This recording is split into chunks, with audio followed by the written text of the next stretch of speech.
Hello बच्चों, नमस्कार। कैसे आप सब बच्चों?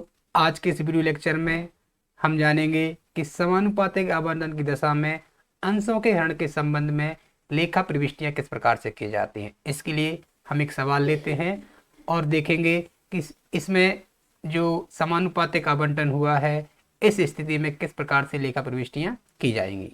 तो सवाल इस प्रकार से है कि नीरज राय ने 10 रुपए वाले 5,000 अंशों के लिए आवेदन पत्र दिया था।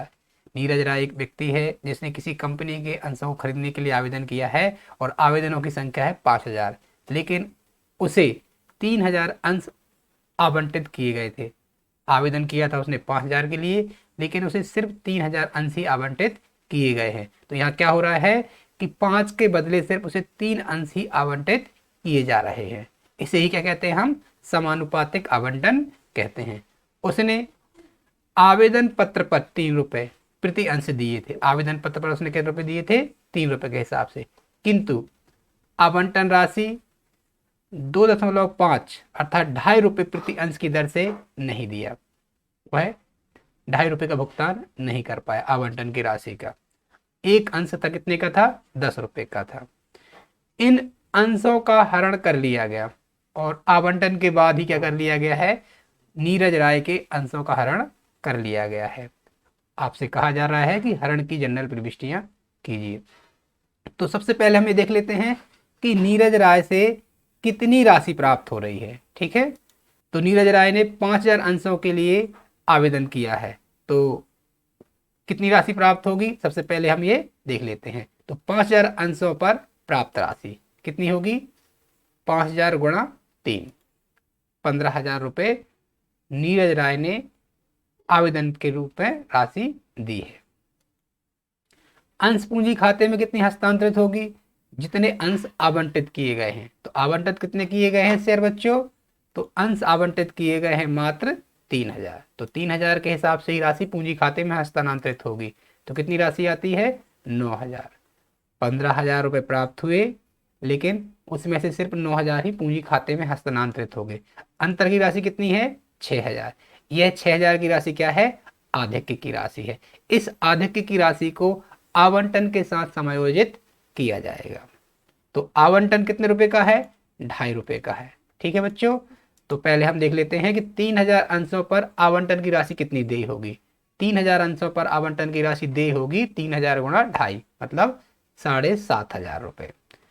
लेकिन पहले से उसके 6,000 तो जमा है। ये आपको राशि जो प्राप्त हुई थी आवेदन पर कितनी हुई थी? 15,000, जिसमें सिर्फ पूंजी खाते में हमने 9,000 का ही प्रयोग किया। 6,000 अभी उसके जमा हैं। इस आधिक्य की राशि को वह अब नहीं चुकाएगा, अर्थात वह कितनी राशि चुकाएगा?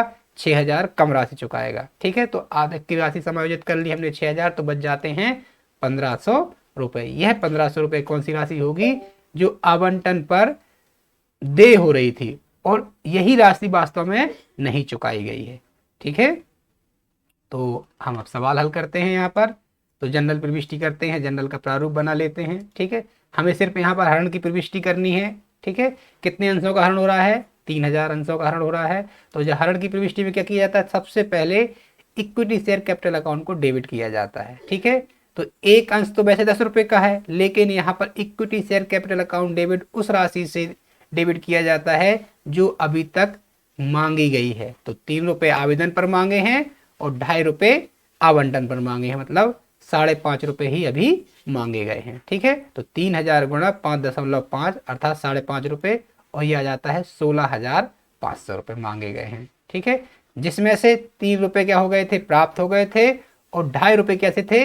बकाया था। लेकिन 2.5 रुपए जो बकाया थे, क्योंकि उसने आवंटन का भुगतान नहीं किया है, लेकिन उसमें जो है 6,000 वो आवेदन के साथ ही चुका चुका था। इसमें से 6,000 रुपए वह आवेदन के साथ ही चुकता कर चुका था, अर्थात सिर्फ 1,500 रुपए ही बकाया है। तो लिखेंगे हम यहाँ पर to equity share allotment account कितने रुपए? 1,500 रुपए बकाया है, और बाकी राशि हमको क्या हो गई है? प्राप्त हो गई है। तो लिखेंगे to share for future account 15,000 रुपए। ठीक है, तो इस प्रकार से समानुपातिक आवंटन की दशा में जनरल प्रविष्टि की जाती है। कैसे की हमने? सबसे पहले हमने चेक कर लिया कि कितनी राशि का वास्तव में डिफॉल्ट हुआ है, कितनी राशि का वह भुगतान नहीं कर सका है। ठीक है, तो इसके बाद हम नरेशन लिख देते हैं, being the 3000 equity share forfeited for non payment of allotment, और इसको हम बंद कर देंगे। तो इस प्रकार से समानुपातिक आवंटन की दशा में अंशों की हरण की प्रविष्टि की जाती है।